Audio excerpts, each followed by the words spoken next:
ಬೆಳಗಾವಿ ಜಿಲ್ಲೆಯ ಯರಗಟ್ಟಿ ತಾಲೂಕಿನ ಆಲದಕಟ್ಟಿ ಗ್ರಾಮದ ವೀಲ್ಚೇರ್ ಬಾಸ್ಕೆಟ್ಬಾಲ್ ಕ್ರೀಡಾಪಟು. ನಾನು ಈಗ ಪ್ರಸ್ತುತವಾಗಿ ಕಾಮನ್ವೆಲ್ತ್ ಗ್ಲಾಸ್ಗೋ 2026ರ UK ಸ್ಕಾಟ್ಲೆಂಡ್ನಲ್ಲಿ ನಡೆಯುತ್ತಿರುವ ಕಾಮನ್ವೆಲ್ತ್ ಪ್ಯಾರಾ ಒಲಿಂಪಿಕ್ ಗೇಮ್ಗೆ ಆಯ್ಕೆಯಾಗಿದ್ದು, ಕರ್ನಾಟಕದಿಂದ ನಾನು ಒಬ್ಬಳು ಆಯ್ಕೆಯಾಗಿದ್ದೀನಿ. ಅದು ನನಗೆ ತುಂಬ ಸಂತೋಷದಾಯಕ ಆಗೈತಿ. ನಾನು ನಾನು 2019ರಲ್ಲಿ ವೀಲ್ಚೇರ್ ಬಾಸ್ಕೆಟ್ಬಾಲನ್ನು ಆಯ್ಕೆ ಮಾಡಿಕೊಂಡೆ. ಅಲ್ಲಿಂದ ನನ್ನ ಜರ್ನಿ ಸ್ಟಾರ್ಟ್ ಆಗಿ ಈಗ ಇಲ್ಲಿವರೆಗೆ ಗ್ಲಾಸ್ಗೋ ಅಂದರೆ ಕಾಮನ್ವೆಲ್ತ್ ಸೆಲೆಕ್ಷನ್ವರೆಗೂ ಬಂದಿದೆ. ಇಷ್ಟೆಲ್ಲ ನಾನು ಅಚೀವ್ಮೆಂಟ್ ಮಾಡಲು ನನಗೆ ನನ್ನ ಫ್ಯಾಮಿಲಿ, ಕೋಚ್ ಸಪೋರ್ಟು ತುಂಬ ಸಪೋರ್ಟ್ ಆಗಿದೆ. ನಾವು ಇಷ್ಟೆಲ್ಲ ಅಚೀವ್ಮೆಂಟ್ ಮಾಡಿದರು. ನಾನು ಫಸ್ಟ್ ನಾನು ನ್ಯಾಷನಲಲ್ಲಿ 2 ಸಿಲ್ವರ್ ಮೆಡಲ್ ಮತ್ತು 2 ಬ್ರೋಂಜ್ ಮೆಡಲ್ ತೊಗೊಂಡಿದ್ದೀನಿ. 3on3 ಕೂಡ ನಾನು ಬ್ರೋಂಜ್ ಮೆಡಲ್ ತೊಗೊಂಡಿದ್ದೀನಿ. 2025ರ ನ್ಯಾಷನಲಲ್ಲಿ ಮೋಸ್ಟ್ ವ್ಯಾಲ್ಯುಬಲ್ ಅಫೆನ್ಸಿವ್ ಪ್ಲೇಯರ್ ಮತ್ತು ಸೌತ್ ಝೋನಲ್ಲಿ ಬೆಸ್ಟ್ ಪ್ಲೇಯರ್ ಅವಾರ್ಡ್, ಹಾಗೆ ಬೆಸ್ಟ್ ಪ್ಲೇಯರ್ ಎಲ್ಲದರಲ್ಲಿ ಹೇಳಬೇಕಂದ್ರೆ ನಾನು ಬೆಸ್ಟ್ ಪ್ಲೇಯರ್ ಅವಾರ್ಡು ಮತ್ತು ಸೌತ್ ಝೋನಲ್ಲಿ ನಮ್ಮ ಫಸ್ಟ್ ವಿನ್ನರ್ ಪ್ಲೇಸ್ ತೊಗೊಂಡಿದ್ವಿ. 2022ರಲ್ಲಿ ಕೂಡ ನಾನು ಬೆಸ್ಟ್ ಪ್ಲೇಯರ್ ಅವಾರ್ಡ್ ತೊಗೊಂಡಿದ್ದೀನಿ. ಅಲ್ಲಿಂದ ನಾವು ಕ್ಯಾಂಪಿಗೆಲ್ಲ ಹೋದರೆ ನಾವಿಲ್ಲಿ 3on3 ಗೇಮ್ಗೆ ಸ್ಕಾಟ್ಲೆಂಡ್ಗೆ 3on3 ಗೇಮ್ನಲ್ಲಿ ಕಾಮನ್ವೆಲ್ತ್ಗೆ ಆಯ್ಕೆಯಾಗಿದ್ದು, ಇದರಲ್ಲಿ 4 ಜನ ಆಯ್ಕೆಯಾಗಿದ್ದೇವೆ. ಅದರಲ್ಲಿ ಕರ್ನಾಟಕದಿಂದ ನಾನೊಬ್ಬಳು, ಮಹಾರಾಷ್ಟ್ರದಿಂದ 2, ಮಣಿಪುರದಿಂದ 1 ಹುಡುಗಿ. ನಾವು ಗ್ವಾಲಿಯರ್, ಕೊಯಿಮತ್ತೂರಿನಲ್ಲಿ ಮತ್ತು ಗ್ವಾಲಿಯರ್ನಲ್ಲಿ ಕ್ಯಾಂಪ್ ಮಾಡಿದ್ವಿ. ನಮ್ಮದು ಹೇಗಿರುತ್ತೆ ಅಂದರೆ ಪ್ರಾಕ್ಟೀಸ್ ಡೈಲಿ ನಾವು 6ರಿಂದ 7 ಗಂಟೆ ಪ್ರಾಕ್ಟೀಸ್ ಮಾಡಿ ಅಲ್ಲಿಂದ ಕ್ಯಾಂಪ್ ಮುಗಿಸ್ಕೊಂಡು ಬಂದ ತಕ್ಷಣ ನಮ್ಮ ಮನೆಯಲ್ಲಿ ಕೂಡ ಎಕ್ಸಸೈಸ್ ಮಾಡೋದಾಗಲಿ, ಅಥವಾ ಇದಕ್ಕೆ ನಾನು ಹೆಂಗಾದರೂ ಇಂಡಿಯಾಕ್ಕೆ ಒಂದು ಮೆಡಲ್ ತಂದು ಕೊಡಬೇಕು ಅಂತ, ನಾನು ಇಂಡಿಯನ್ ಅಂತ ಹೇಳೋಕೆ ನನಗೊಂದು ಪ್ರೌಡ್ ಫೀಲ್ ಮೂಮೆಂಟ್ ಆಗುತ್ತೆ. ಇಂಡಿಯಾಕ್ಕೆ ಮೆಡಲ್ ತರಬೇಕಂತ ಡೈಲಿ ಎಕ್ಸಸೈಸ್ ಮಾಡ್ತೀನಿ ಮನೆಯಲ್ಲಿ. ಹಾಗೆ ಮಾರ್ನಿಂಗ್ 6 o'clockದಿಂದ 9:30ವರೆಗೂ ಪ್ರಾಕ್ಟೀಸ್ ಮಾಡ್ತೀನಿ. ಇಂಡಿವಿಜುವಲ್ ಪ್ರಾಕ್ಟೀಸು, ಒಬ್ಬಳೇ ಗ್ರೌಂಡಿಗೆ ಬಂದು. ಈಗ ವೀಲ್ಚೇರ್ ಬಾಸ್ಕೆಟ್ಬಾಲ್ ಆಗೋದ್ರಿಂದ ಸ್ವಲ್ಪ ಸ್ಟ್ರಗಲ್ ಜಾಸ್ತಿನೇ ಮಾಡಬೇಕಾಗತ್ತೆ. ಯಾವ ಥರ ಮಾಡಬೇಕಂತಂದರೆ, ನಾವು ಪ್ರತಿ ಸಲ ಎಲ್ಲಿ ಹೋದರೂ ನಮ್ಮದು ವೀಲ್ಚೇರು, ಬಾಲು ಇವನ್ನೆಲ್ಲ ತೊಗೊಂಡು ಹೋಗಬೇಕು. ಜರ್ನಿ ಸ್ವಲ್ಪ ಹೆವಿ ಇರುತ್ತೆ, ಆದರೂ ನಾವು ಮ್ಯಾನೇಜ್ ಮಾಡ್ಕೊಂಡು ಹೋಗ್ತೀವಿ. ಆ್ಯಕ್ಚುಲಿ ಡಿಸಬಿಲಿಟಿ ಇರೋದ್ರಿಂದ, ಡಿಸಬಿಲಿಟಿ ಅಂದರೆ ನಾರ್ಮಲ್ಗಿಂತ ಒಂಥರ ಡಿಸಬಿಲಿಟಿ ಫೀಲ್ ಹೋಗಿಸ್ಬೇಕಂತೇಳಿ ನಾವು ಎಲ್ಲ ಸ್ಟ್ರಗಲ್ ಮಾಡ್ತೀವಿ. ಇಷ್ಟೆಲ್ಲ ಸ್ಟ್ರಗಲ್ ಮಾಡಿದರೂ ಕೂಡ ನಮ್ಗೆ ಯಾವುದೇ ಸರ್ಕಾರದಿಂದ ಯಾವುದೇ ಪ್ರೋತ್ಸಾಹವನ್ನು ಪಡ್ಕೊಂಡಿಲ್ಲ, ನಾವು ಸಹಾಯವನ್ನು ತೊಗೊಂಡಿಲ್ಲ. ಗೋರ್ಮೆಂಟು ಹೆಲ್ಪ್ ಮಾಡಿದರೆ ನಾವು ಇನ್ನೊಂದು ಸ್ವಲ್ಪ ಜಾಸ್ತಿ ಅಚೀವ್ಮೆಂಟ್ ಮಾಡ್ಬೋದು ಅಂಥೇಳಿ ನನ್ನ ಉದ್ದೇಶ. ಆ್ಯಕ್ಚುಲಿ ಇದು ಇಂಡಿಯಾ ಅಂತ ಹೇಳೋಕೆ ಒಂದು ದೊಡ್ಡ ಬಿಗ್ ಪ್ರೌಡ್ ಮೂಮೆಂಟ್ ಅಂತ ಹೇಳ್ತೀನಿ. ನಾನು ಒಬ್ಬಳ ಭಾರತೀಯ ಅಂತ ಹೇಳೋಕೆ ಹೆಮ್ಮೆ ಪಡ್ತೀನಿ ರೀ ಸರ್.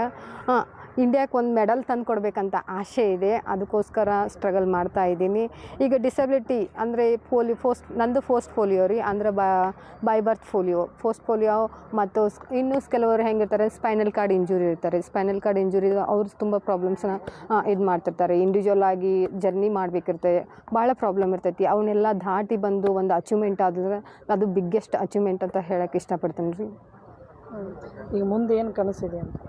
ನಂದು ಇದು ಆ್ಯಕ್ಚುಲಿ ಕಾಮನ್ವೆಲ್ತ್ ಸೆಲೆಕ್ಷನ್ ಆಗಿದ್ದೇನೆ ರೀ. ಇದರಲ್ಲಿ ನಾನು ಇಂಡಿಯಾಕ್ಕೆ ಒಂದು ಮೆಡಲ್ ತಂದು ಕೊಡಬೇಕು. ನೆಕ್ಸ್ಟ್ ಅದಕ್ಕಿಂತ ಮುಂಚೆ ಅಂದರೆ ಇನ್ನು ವರ್ಲ್ಡ್ ಚಾಂಪಿಯನ್ಶಿಪ್ ಆಡಬೇಕನ್ನೋದು ನನ್ನ ಬಿಗ್ಗೆಸ್ಟ್ ಡ್ರೀಮ್ ಇತ್ತು. ಮನೆಯವ್ರ ಪ್ರೋತ್ಸಾಹ ಎಲ್ಲ ಹೆಂಗಿತ್ತು? ಫ್ಯಾಮಿಲಿ ಇದಕ್ಕೋಸ್ಕರ ಪ್ರತಿಯೊಂದು ಮೂಮೆಂಟ್ನಲ್ಲೂ ಫ್ಯಾಮಿಲಿ ತುಂಬ ಸಪೋರ್ಟ್ ಮಾಡಿದೆ. ಏಕೆಂದರೆ ಅಲ್ಲಿಂದ ನಾನು ಪ್ರಾಕ್ಟೀಸ್ ಬರಬೇಕಾದ್ರೆ ನನ್ನ ತಂದು ಬಿಡೋದಾಗಲಿ, ಕರ್ಕೊಂಡು ಹೋಗ್ಲಾದ್ರಿ, ಎಲ್ಲೋ ಜರ್ನಿ ಮಾಡಬೇಕಾದ್ರೆ ಕಳಿಸೋದಾಗಲಿ, ಸಪೋರ್ಟ್ ಮಾಡಲಿ. ಪ್ರತಿ ಸಲ ಇದರಲ್ಲಿ ಲಾಸ್ಟ್ ಟೈಮ್ ಊರಲ್ಲೆಲ್ಲ ಗ್ರೌಂಡ್ ಇಲ್ಲ ರೀ ನಮಗೆ. ಆ್ಯಕ್ಚುಲಿ ಗ್ರೌಂಡ್ ಇಲ್ಲ ಅಂದರೆ ಫಸ್ಟ್ ನಾವು ಇಲ್ಲಿ JNMC ಗ್ರೌಂಡಲ್ಲಿ ಪ್ರಾಕ್ಟೀಸ್ ಮಾಡ್ತಾಯಿದ್ವಿ. ಅಲ್ಲಿ ನಮಗೆ ಸಂಡೇ ಗ್ರೌಂಡ್ ಸಿಗೋಲ್ಲ. ನಾವು ನೆಕ್ಸ್ಟ್ ಆಯ್ಕೆ ಮಾಡ್ಕೊಂಡಿದ್ದು ಹನುಮಾನ್ ನಗರ್ ಗ್ರೌಂಡ. ಅದೇ ರೀತಿ ನಮ್ಮದು ಹಳ್ಳಿ ಆದ್ದರಿಂದ ಅಲ್ಲಿ ಕೂಡ ನಮಗೆ ಯಾವುದೇ ರೀತಿ ಗ್ರೌಂಡ್ ಇಲ್ಲ ಅಂದರೆ ನಾನು ರೋಡಲ್ಲೆಲ್ಲ ಪ್ರಾಕ್ಟೀಸ್ ಮಾಡ್ತಾಯಿದ್ದೆ. ರೋಡಲ್ಲೆಲ್ಲ ಪ್ರಾಕ್ಟೀಸ್ ಮಾಡಬೇಕಾದ್ರೆ ನನ್ನ ತಂಗಿ ಹೋಗಿ ಬಾಲೆಲ್ಲ ಆ ಕಡೆ ಈ ಕಡೆ ಹೋಗ್ತಿತ್ತು, ಅವಳು ಕೂಡ ತಂದು ಕೊಡೋದು. ಈ ರೀತಿ ನನ್ನ ತಂದೆ ಆಗಲಿ, ನನ್ನ ತಾಯಿ ಆಗಲಿ, ಅಣ್ಣ, ಇವರೆಲ್ಲರೂ ಸಪೋರ್ಟ್ ತುಂಬ ಇದೆ. ತುಂಬ ಖುಷಿಯಾಗುತ್ತೆ. ಯಾಕಂತಂದರೆ ಪ್ರತಿಯೊಬ್ಬ ಕ್ರೀಡಾಪಟು ಆಗಲಿ ಅಥವಾ ತರಬೇತಿದಾರರಾಗಲಿ, ಅವರ ಕ್ರೀಡಾಪಟುಗಳು ಒಲಿಂಪಿಕ್ ಆಗಿರ್ಬೋದು, ಕಾಮನ್ವೆಲ್ತ್ ಆಗಿರ್ಬೋದು, ಏಷ್ಯನ್ ಗೇಮ್ಸ್ ಆಗಿರ್ಬೋದು, ಅಂಥದ್ರಲ್ಲಿ ಸಾಧನೆ ಮಾಡಬೇಕಂತ ಆಸೆ ಇಟ್ಕೊಂಡೇ ಒಂದು ಕ್ರೀಡಾ ಕ್ಷೇತ್ರವನ್ನು ಆಯ್ಕೆ ಮಾಡ್ಕೋತಾರೆ. ಅದರಲ್ಲಿ ವಿಶೇಷವಾಗಿ ಇವತ್ತು ನಮ್ಮ ಕ್ರೀಡಾಪಟು ಲಕ್ಷ್ಮೀ ರಾಯಣ್ಣ ಅವರು ಏನು ಇವತ್ತು ಈ ಒಂದು ಪಂದ್ಯಾವಳಿಗೆ ಕಾಮನ್ವೆಲ್ತ್ ಪಂದ್ಯಾವಳಿ ಏನೈತಲ್ಲ 2026 ಅದಕ್ಕೆ ಆಯ್ಕೆ ಆಗಿರೋದು ಭಾಳ ತುಂಬ ಖುಷಿ ಇದೆ ಸರ್ ನಮಗೆ. ಈ ಆಯ್ಕೆ ಪ್ರಕ್ರಿಯೆ ಅಂತಂತಂದರೆ ಇವಾಗ ಮೊದಲೇ ಇಲ್ಲಿ ಕರ್ನಾಟಕ ರಾಜ್ಯ ವೀಲ್ಚೇರ್ ಬಾಸ್ಕೆಟ್ಬಾಲ್ ಅಸೋಸಿಯೇಷನ್ ಒಂದು ರಾಜ್ಯ ತಂಡವನ್ನು ಆಯ್ಕೆ ಮಾಡ್ತಿದೆ ನ್ಯಾಷನಲ್ಗೋಸ್ಕರ. ಆ ನ್ಯಾಷನಲ್ನಲ್ಲಿ ಆಲ್ ಇಂಡಿಯಾದಿಂದ ಟೀಮ್ಸ್ ಬಂದು ಅಲ್ಲಿ ನ್ಯಾಷನಲ್ ಪಾರ್ಟಿಸಿಪೇಷನ್ ಏನಾಗುತ್ತಲ್ಲ, ಆ ಒಂದು ಕಾಂಪಿಟೇಷನಲ್ಲಿ ಅಲ್ಲಿರ್ತಕ್ಕಂಥ ಚೆನ್ನಾಗಿರ್ತಕ್ಕಂಥ ಪ್ಲೇಯರ್ಸ್ನ ಒಂದು ಶಾರ್ಟ್ ಲಿಸ್ಟ್ ಮಾಡ್ತಾರೆ, ಒಂದು 30 ಪ್ಲೇಯರ್ ತನಕ. ಅಲ್ಲಿಂದ ಏನು ಮಾಡ್ತಾರೆ, ಒಂದು ಸೆಲೆಕ್ಷನ್ ಕ್ಯಾಂಪ್ನ ಆರ್ಗನೈಸ್ ಮಾಡಿ ಅದರಲ್ಲಿ ಒಂದು ಬೆಸ್ಟ್ ಪ್ಲೇಯರ್ನ ಒಂದು ತಂಡಕ್ಕೆ ಆಯ್ಕೆ ಮಾಡ್ಕೊಳ್ತಾರೆ. ಈ ಥರ ಒಂದು ಆಯ್ಕೆ ಪ್ರಕ್ರಿಯೆ ಇರುತ್ತೆ. ನೀವು ಹೆಂಗೆ ಕೋಚಿಂಗ್ ಕೊಡ್ತಿದ್ರಿ ಆ್ಯಕ್ಚುಲಿ ಈ ಒಂದು ಡಿಸಬಿಲಿಟಿ ಕಮ್ಯುನಿಟಿದಲ್ಲಿ ಒಂದು ವಿಶೇಷವಾಗಿ ವೀಲ್ಚೇರ್ ಬಾಸ್ಕೆಟ್ಬಾಲ್ ನಾವು ಟ್ರೈನಿಂಗ್ ಕೊಡಬೇಕಾದ್ರೆ ತುಂಬ ಚಾಲೆಂಜಸ್ ನಾವು ಫೇಸ್ ಮಾಡಬೇಕಾಗತ್ತೆ. ಯಾಕಂತಂದರೆ ಈ ಒಂದು ಕ್ರೀಡೆಯಲ್ಲಿ ಅವರ ಕಾಲು ಅಂತಂದರೆ ವಿಲ್ ಇರುತ್ತಲ್ಲ, ಅದೇ ಅವ್ರದ್ದು ಕಾಲಾಗಿರುತ್ತೆ. ವೀಲ್ಚೇರ್ನ ತೆಗೆದುಕೊಂಡು ಬರೋದಾಗಲಿ, ತೆಗೆದುಕೊಂಡು ಹೋಗುವಂಥದ್ದಾಗಲಿ, ಆಮೇಲೆ ಗ್ರೌಂಡ್ ಆಗಲಿ, ಇಂಥವೆಲ್ಲ ತುಂಬ ಚಾಲೆಂಜಸ್ ಇರುತ್ತೆ. ಅದಕ್ಕೋಸ್ಕರ ನಾವೇನು ಮಾಡ್ತೇವೆ, ಪ್ರತಿ ಸಂಡೇ ಒಂದು ಟ್ರೈನಿಂಗ್ ಕ್ಯಾಂಪ್ನ ನಾವು ಆರ್ಗನೈಸ್ ಮಾಡ್ತೀವಿ. ಅದ್ರ ಜೊತೆಗೆ ಅವ್ರ ಮನೆಯಲ್ಲೇ ಕೂತ್ಕೊಂಡು ಏನೆಲ್ಲ ಒಂದು ಆ್ಯಕ್ಟಿವಿಟೀಸ್ನ, ಆಮೇಲೆ ಫಿಸಿಕಲಿ ಫಿಟ್ ಆಗುವಂಥ ವರ್ಕೌಟ್ಗಳನ್ನ ಮಾಡಬೇಕಲ್ಲ, ಅವುಗಳನ್ನೆಲ್ಲ ಅವ್ರಿಗೆ ಟ್ರೈನ್ ಮಾಡ್ತಿದ್ವಿ. ಪ್ರತಿ ಸಂಡೇ ನಾವು ಇಲ್ಲಿ ಗ್ರೌಂಡಲ್ಲಿ ಬಂದು ಅದನ್ನು ಇದು ಮಾಡ್ತೀವಿ.